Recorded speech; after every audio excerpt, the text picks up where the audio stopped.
বর্ষামুখর একটা দিনে তোমাদের সবাইকে আন্তরিক শুভেচ্ছা আর একরাশ ভালোবাসা জানিয়ে আজকের ভিডিওটা শুরু করছি। কদিন ধরেই খুব বৃষ্টি হচ্ছে। আজকে তো একদম সকাল থেকেই অন্ধকার, পুরো একদম রেনি ডে আজকে বলাই যায়। শুনছি নাকি বর্ষা ঢুকে গেছে, এখন বেশ কয়েকদিন চলবে বৃষ্টি। বৃষ্টি তো আমার ভীষণই ভালো লাগে।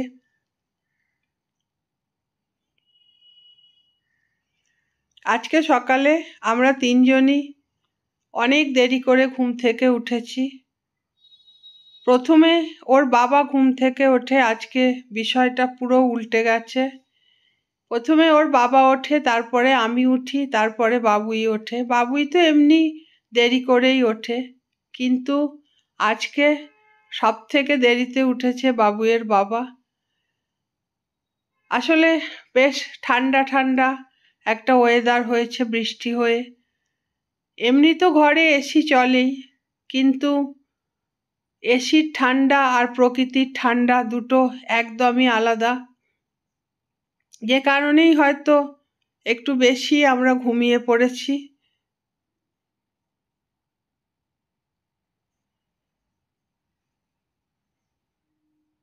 ঘরের সামনে এই গাছগুলোই এখন আছে,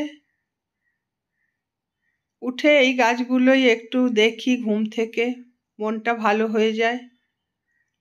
আর সব থেকে আমার ভালো লাগছে যে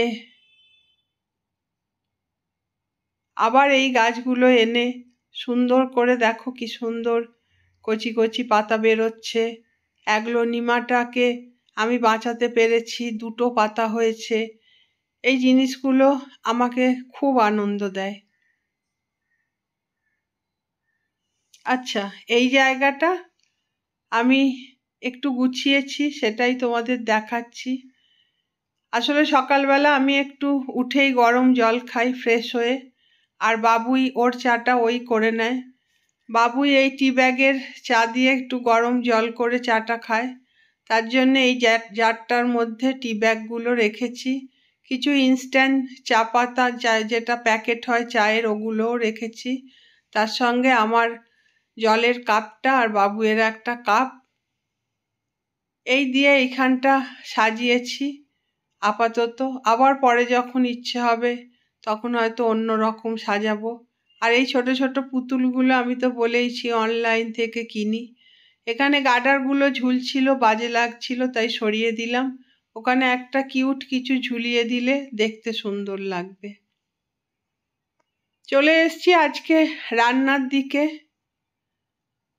বৃষ্টির দিন গরম গরম খিচুড়ি আর ইলিশ মাছ ভাজা হলেই খুব জমে যেত, কিন্তু কি করব, আমার ছেলেটা একদম ইলিশ মাছ খিচুড়ি খেতে চায় না, যে কারণে খিচুড়ি আর করা হবে না। ভাত, সবজি, মাছ এগুলোই করতে হবে। আজকে রান্না হলো ঢ্যাঁড়স। ঢ্যাঁড়স খেতে আসলে আমরা তিনজনেই খুব ভালোবাসি। এই সময়টা আমরা প্রায় দিনই ঢ্যাঁড়স খাই। তো ঢ্যাঁড়সটা দিয়ে সর্ষে বাটা দিয়ে একটা তরকারি করব ভেবেছি, উচ্ছে ভাজা। আর ইলিশ মাছটা এখনো শক্ত আছে, ওটা পরে কাটবো। চালটা ভিজিয়ে রেখেছি। জলখাবার খাওয়া হয়ে গেছে। বাবুয়ের কাজে বসে গেছে, ওর বাবা নিচে চলে গেছে আবৃত্তি প্র্যাকটিস করতে। আজকেও জলখাবারে চাউমিন করেছি, তবে আমি কিন্তু জলখাবারটা খুব বেশি খাই না। বাড়িতে থাকলে তো বিশেষ খাবার আমি সকালবেলার দিকে খাই না। জানি সকালে খাবারটা মানে ব্রেকফাস্টটা স্কিপ করা উচিত নয়, কিন্তু আমার একটা অভ্যেস হয়ে গেছে, খুব হালকা খাবারই আমি সকালবেলা খাই, ওই একটু বিস্কুট, একটু আমন্ড বাদাম। আজকে চাউমিন করেছিলাম। আজকে চাউমিনটা সবজি দিয়ে করিনি, ওই যে বললাম অনেকটা চাউমিন আমি ভিজিয়ে প্যাকেটে রেখে দিয়েছিলাম, মানে বক্সে করে। আরও কিছুটা ছিল। আর বাবুই সকালবেলা দুধ, কর্নফ্লেক্স নালে মুসলি এগুলোই খায়। খুব একটা ভ্যারাইটি খাবার ও পছন্দ করে না, যেগুলো খায় ওগুলোই ও পছন্দ করে। তো আজকে মুসলি কর্নফ্লেক্স কিছুই নেই। আর আমাদের এখানে বড় প্যাকেট পাওয়া যায় না, সেই পেনসাসে যেতে হবে, নালে অর্ডার দিতে হবে। যে কারণে বাকি চাউমিনটা ছিল সেটাই আলু, ডিম, একটুখানি মরিচ ক্র্যাশ করে এরম করে করে দিয়েছি। ওরা দুজনে খেলো, আমিও খেয়েছি 1 চামচ মতো। আর জলখাবারের বাসনগুলো আর কালকে যেগুলো খালি করে অন্য কৌটোয় ঢাললাম, ওই কৌটোগুলো এখন ধুয়ে নিচ্ছি। কৌটোগুলো ধুয়ে পরিষ্কার করে রেখে দিলে অন্য কাজে আবার লাগবে। আর এই মুসলির কৌটোগুলোও না খুব শক্তপোক্ত, ওগুলোও আমি ধুয়ে পরিষ্কার করে রেখে দিই। চানাচুর, মুড়ি এগুলো বেশ ভালোভাবে রাখা যায়। এখন আমি ভাতটা বসিয়ে দেব, তারপরে আস্তে আস্তে রান্নাটাও করব। এখন তোমাদের কিছু কথা বলি, কি অসুবিধার মধ্যে পড়েছি। আমরা তো, তোমরা জানো, হঠাৎ করে শান্তিনিকেতন থেকে চলে আসতে হয়েছে রাস্তার জন্য। মাঝখানে একদিন গিয়েছিলাম কিছু জিনিস আনবো বলে। কিছু জিনিস বলতে সোদপুরের বাড়িতে সমস্ত কিছুই আছে, শুধু নিয়ে যাওয়ার মধ্যে বাবুয়ের ঘর থেকে এসিটা খোলা হয়েছিল আর ফ্রিজটা নিয়ে গেছিলাম। বাদবাকি এখানে থাকার জন্য আমাদের কোনো কিছুই অসুবিধে হওয়ার কথা নয়, যেমন আগে ছিল তেমনই সব আছে।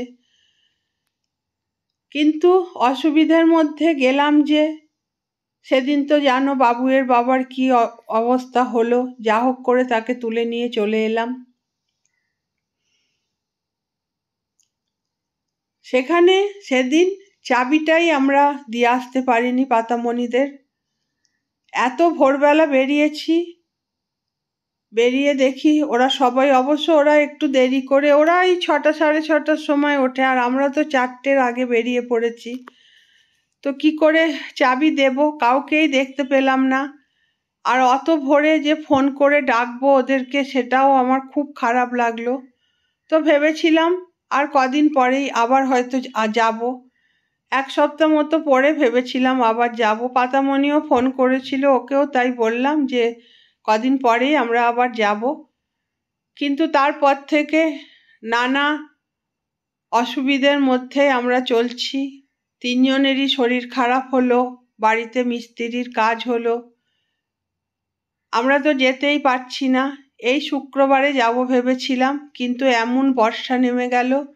এখন তো ওই রাস্তার অবস্থা, কি করে যাব কিছুই ভেবে পাচ্ছি না। ওদিকে মালি এসে ফিরে যাচ্ছে।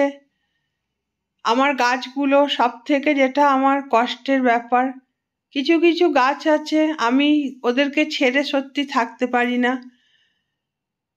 সেই গাছগুলো সব ওখানে পড়ে আছে, রেখে এসছিলাম। পাতামণিরা আসছিল, জল দিচ্ছিল, দেখাশোনা করছিল, কোনোই অসুবিধে অত ভাবনা ভাবছিলাম না। কিন্তু এখন তো ওরা ঢুকতেও পারবে না। চাবিটা যে কোথাও দেব, কোথাও দেওয়ার জায়গা পেলাম না। যদি জবারা উঠে পড়তো, জবাদের দোকানে দিয়ে আসতাম, কিন্তু জবারাও অনেক দেরি করে ঘুম থেকে ওঠে, কেননা ওরা রাত্রিবেলা অনেক রাত পর্যন্ত কাজকর্ম করে দোকান ফোকান সব পরিষ্কার টরিষ্কার করে তারপরে ওরা ঘুমোয়। তো সকালের দিকটা একটু ওরা দেরি করেই ঘুম থেকে ওঠে।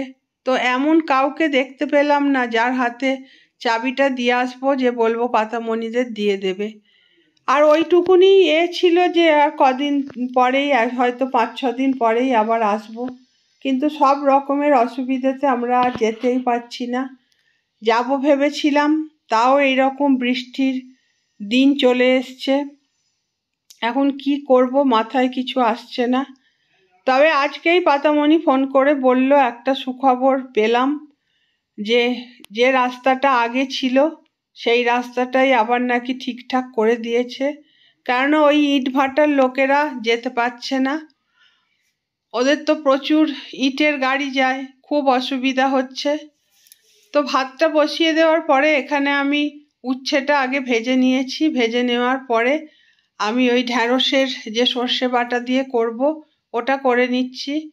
অল্প একটু কালো জিরে দিয়েছি, একটা লঙ্কা, আমরা তো ঝালটা খুব কমই খাই, আর একটু আধখানা টমেটো দিয়ে নাড়াচাড়া করে নিয়ে এবার ঢ্যাঁড়সগুলো দিয়ে দেব। কিছুই নয়, একটু ভাজা ভাজা করে তারপরে সর্ষে বাটা, নুন, হলুদ আর একটু চিনি দিলেই খুব সুস্বাদু একটা তরকারি হয়। গরম গরম ভাত দিয়ে মেখে খেতে খুবই ভালো লাগে। তো যেটা বলছিলাম, তরকারিটা করতে করতেই তোমাদের বলি। তো ওই রাস্তাটা পাতামণি বলল যে ঠিক করেছে নাকি, এইটা একটা সুখবর পেলাম। আসলে ওদেরও মন খারাপ লাগছে আমাদের জন্যে, আমাদেরও মনটা খুব খারাপ লাগছে, মনে হচ্ছে চলে যাই, কিন্তু এই নানান রকম কারণে যেতে পারছি না। তারপরে রাস্তার ভয় তো আছেই। ওদিকে জবাদের তো কোনো ফোন নেই। জবারা আবার পাতামণিকে বলেছে যে তোমার ফোনটা নিয়ে একটু আসবে, কাকিমার সঙ্গে অনেক দিন কাকিমাদের সঙ্গে কথা হয়নি, একটু কথা বলবো। জবাদের এটা একটা অসুবিধে, কোনো ফোন নেই। পাতামণিদের তো ফোন আছে, যখন খুশি ফোন করে ওদের খবর নেওয়া যায়। আর ওই পাতামণিরা জবাদের দোকানে গেলে তবেই ওদের খবর পাবো, আর না হলে জবাদের দোকানে ওই রাত্রিবেলা অনেকে আসে, প্রায় রেগুলারই আসে দোকানে চাটা খায়, চপ টপ খেতে। তাদের থেকে ফোন নিয়ে জবারা মাঝে মাঝে কথা বলে। এটাই হয়ে গেছে অসুবিধে। গাছগুলোর জন্যে খুব চিন্তায় আছি। যদিও গাছগুলো আমি নিচে নামিয়ে দিয়ে মোটামুটি ব্যবস্থা করে এসছি, কিন্তু ওই জারবেরা গাছগুলো ওপরে তোলা আছে। ক্যামেরায় দেখলাম একটুখানি জারবেরা গাছগুলো ঝিমিয়েও পড়েছে। জানি না গিয়ে কি দেখবো আর কবে যেতে পারবো। এই নিয়েই মনটা ভালো নেই। গাছগুলোর জন্য খুব মন কেমন করছে আমার।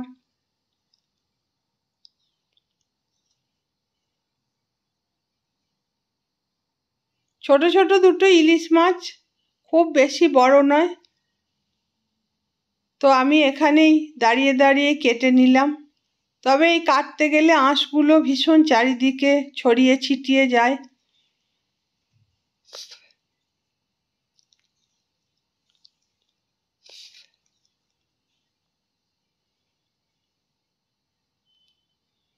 এইটাই অসুবিধে হয়ে যায়, একটু পরিষ্কার করে নিতে হয়।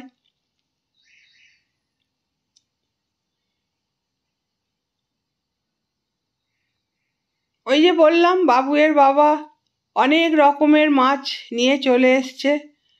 এরমই করে, বোঝাই যে আমরা এত মাছ একসঙ্গে খেতে পারি না, রোজ রোজ মাছ খেতে ভালো লাগে না। কিন্তু ও যেটা করে ওটাই করবে, আমি জানি না কেন এটা করে। না বললে নয়, মানুষ করে ফেলতে পারে, বুঝতে পারে না কি আনবো। কিন্তু আমি বলে বলে বাজারে পাঠালেও ও এগুলোই করে। আর বলে ওই দেখলাম নিয়ে আসবো না, বেশ ভালো লাগলো তাই কিনে নিলাম।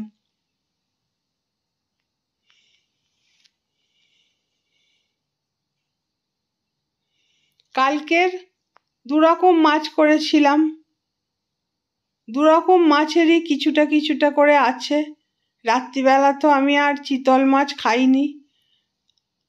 ওই যে বললাম, যে মাছটা আমি খাই না ওই মাছ আমি নতুন করে খেতে পারি না। আমার কিরম একটা যেন অভক্তি লাগে, ঘেন্না ঘেন্না করে। সেই এতেই খেয়েছিলাম। তারপরে তো কেমন লাগছিল রাত্রিরে, আর আমি খাইনি। তো দুটো মাছই রয়ে গেছে।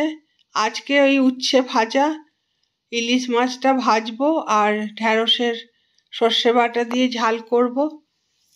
ইলিশ মাছটা আর কিছু করব না, ছোট তো ইলিশ মাছটা, ওই ভাজাই তেল রেখে দেব। তবে আগের দিনের বড় ইলিশটার থেকে এই ছোট ইলিশটা কিন্তু বেশি টেস্টি। আগের দিনে ওটা বড় ছিল সাইজে, কিন্তু খুব বেশি টেস্ট ছিল না। শুধু ভাজবো বলে নুন, হলুদ আর একটু লঙ্কার গুঁড়ো মাখিয়ে কিছুক্ষণ রেখে দেব।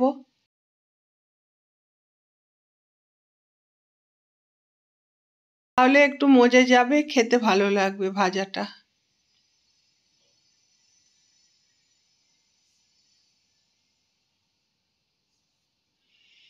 আসলে বৃষ্টি পড়লে না আমার বেশি গ্রামে যেতেই ভালো লাগে। বৃষ্টির দিনগুলো গ্রামের মধ্যে একটা অন্য রকমের ভালো লাগা কাজ করে, যেটা শহরে করে না। কিন্তু এখন আমাদের উপায় নেই যে যাব। মোটামুটি রান্না বান্না আমার কমপ্লিট। বাইরের ওয়েদারটা দেখিয়ে আজকের ভিডিওটা শেষ করে দেব। তোমরা সবাই সুস্থ থেকো, ভালো থেকো, টাটা।